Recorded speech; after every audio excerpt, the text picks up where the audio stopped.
जय माता दी। आन्या ब्लॉग 27 में आप लोगों का स्वागत है। कैसे हैं आप लोग? मेरे ख्याल से आप लोग अच्छे और स्वस्थ होंगे। मैं आप लोगों से एक प्रार्थना करती हूँ, जिस तक हमारा वीडियो पहुँचेगा उन सभी भाई बहनों से मैं प्रार्थना करती हूँ। यूट्यूब का कोई भी मेंबर अगर देख रहा है, पक्ष विपक्ष वाली बात नहीं है। हम ये नहीं कह रहे विष्णु के खिलाफ और मालती के पक्ष में खड़े हुए। बात यह है कि उसकी हत्या अगर की गई है तो वो कातिल मिलना चाहिए। अगर वो मारी गई है तो उसके खिलाफ सबूत जैसे कुछ साक्ष्य जुड़े हैं तो उनकी जांच पड़ताल अच्छे से की जाए। ये प्रशासन से हमारी गुहार है। एक गरीब पिता बराबर रो रहा है और न्याय की गुहार लगा रहा है। भगवान न करे आप लोगों के साथ कल को कोई हादसा हो जाए तो क्या आप लोग ऐसे चुप बैठे रहेंगे? कोई पावरफुल आदमी होता है, जिसके पास पैसा होता है, पहचान होती है, हर चीज़ होती है, तो वो कहीं ना कहीं जुगाड़ करके अपने पैसे के बलबूते, जान पहचान के बलबूते न्याय मिल ही जाता है उसको। यूट्यूब चैनल पे काम कर रहे हैं, उन सबसे एक यही प्रार्थना है कि आप लोग न्याय के लिए लड़िए और ज़्यादा से ज़्यादा सपोर्ट में आइए। लड़ाई झगड़ा एक किनारे रख दीजिए और उस महिला के लिए सपोर्ट में आइए प्लीज़। मैं आप लोगों से हाथ जोड़कर प्रार्थना करती हूँ। क्या गरीब के साथ ऐसे ही अन्याय होना चाहिए? आप लोग क्या चाहते हैं? गरीबों के साथ अन्याय हो और उसकी मौत जो हुई है बस ऐसे ही रह जाए?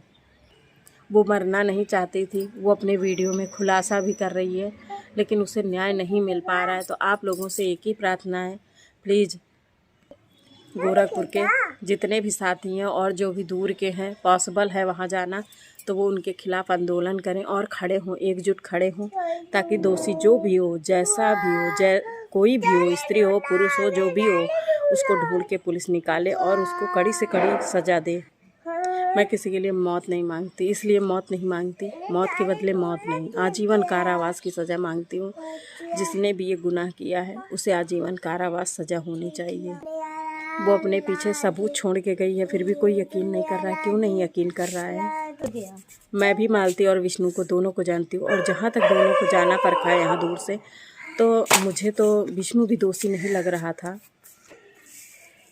लेकिन किसी के मन में क्या है कुछ नहीं कहा जा सकता, इसलिए मैं किसी को दोषी तो नहीं बता सकती हूँ।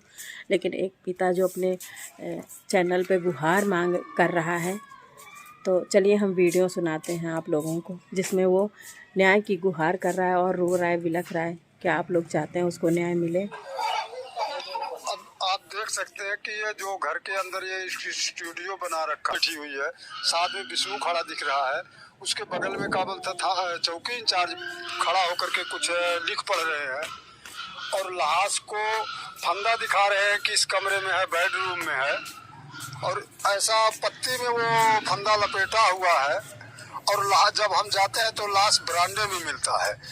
तो इससे हमें पूरा संदेह है कि इसकी हत्या इस स्टूडियो के अंदर किया गया है। अगर वे फंदा लगाकर इसमें फंदे में झूलती तो बिना प्रशासन के गए, बिना उस चीज को जो इंक्वायरी करते हैं उनको आने से पहले लाश को क्यों उतारा जाता है? बिना हमारे जाने के, मान लो मैं नहीं गया तो प्रशासन तो वहां पहुंचनी चाहिए लाश उतारने के लिए। अगर चौकी इंचार्ज साहब के हाथ में ये है पावर कि वो उतार के स्टूडियो में ले जा रहे हैं, स्टूडियो से फिर बरामदे में ले जा रहे हैं, तो मैं मान लूंगा कि ये ठीक है। लेकिन इस जो है, तो सुना आप लोगों ने, वो कह रहे हैं स्टूडियो का जिक्र कहीं नहीं आया है। क्या मालती की लाश इधर से उधर लेके दौड़ रहे थे क्या लोग? घर से स्टूडियो, स्टूडियो से घर। फ़ोटो भी गवाही दे रही, चीख चीख के कह रही है कि दिखा कुछ और रहा है, फ़ोटो में भी दिख रहा है, कुछ साक्ष्य ऐसे सामने आ रहे हैं जिससे मन में शंका उत्पन्न हो रही है कि ये कौन कर सकता है।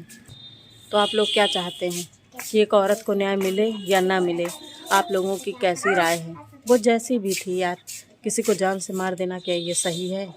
ये बताइए आप लोग। तो हम कहीं मोबाइल में हमारे बच्चे जब देखे तो बोले पापा ये देखो स्टूडियो का फोटो है और ये क्या बोलते हैं बेडरूम का फोटो है, और इसमें देखिए कुछ नहीं है, और इसमें देखिए क्या बोलते हैं मालती की लाश पड़ी है, साथ में चौकी इंचार्ज जी खड़े हैं और विष्णु खड़ा है, उसके पीछे मौसी उनकी बैठी है। और सबसे महत्वपूर्ण बात है कि जब मेरी बेटी चाहे यहाँ हो या अपने ससुराल, और सबसे महत्वपूर्ण बात है कि जब मेरी बेटी चाहे यहाँ हो या अपने ससुराल थी, रात को सोती थी तो वो पानी अपने साथ लेके सोती थी। इसका मतलब ये जो लोटा दिख रहा है विष्णुराज के पैर के पास, हाँ। आपका कहने का मतलब है वो यहीं पे सोई थी और लोटा ले सोई थी, वो लोटा लेके पानी लेके सोई थी और इसको यहाँ मारा गया। ये जो फंदा वगैरह दिखाया जा रहा है ये सब फंकस है, ये सब झूठ है। उसे यही मारा गया। ये सब बनाई हुई कहानियां बनाई जा रही है। इसमें कहीं प्रशासन भी है ना। तो माता पिता को पता होता है हमारे बच्चे कैसे सोते थे। देखो अन्य आदमी नहीं जान पाएगा ना, हमें और बाकी लोगों को सारी चीज़ें नहीं पता, लेकिन माता पिता को सारी चीज़ें पता होती हैं। तो वो कहते थे हमारी बेटी पानी लेकर सोती थी हमेशा, तो वो पानी का लोटा वहाँ देखा गया है और फांसी का फंदा यहाँ। तो ये बताइए, पंखा देखिए, अगर उसका वेट भी काफ़ी मोटी हष्ट पुष्ट थी और पंखा देखिए कितना नाजुक होता है। पंखे से लगाएगी तो यार टेढ़ा मेढ़ा कुछ होगा नहीं, पंखे में कुछ वो नहीं आएगा, ऐसे ही वो हो जाएगा। तो प्रशासन भी कहीं ना कहीं लापरवाह है हमारा। बस मैं वहाँ के IAS ऑफिसर से और CM योगी से यही प्रार्थना करती हूँ कि आप गरीबों के लिए लड़िए, गरीबों के लिए खड़े होइए। आप मसीहा हैं ना, ये साबित कर दीजिए कि आप गरीबों के लिए लड़ते हैं। आप गरीबों के लिए आइए। वो पिता आपसे हाथ जोड़कर गुहार कर रहा है। सर, हम भी आपसे हाथ जोड़कर विनती कर रहे हैं, आप जहाँ भी आएँ उनके लिए खड़े होइए प्लीज़। मैं मानती हूँ वो आम जनता है, लेकिन आपके सहारे हैं। इसलिए आप अगर इस वीडियो को कहीं से या उसकी किसी के द्वारा देख रहे हैं तो प्लीज़ उसको न्याय दिलाइए। मैं यही गुजारिश करती हूँ।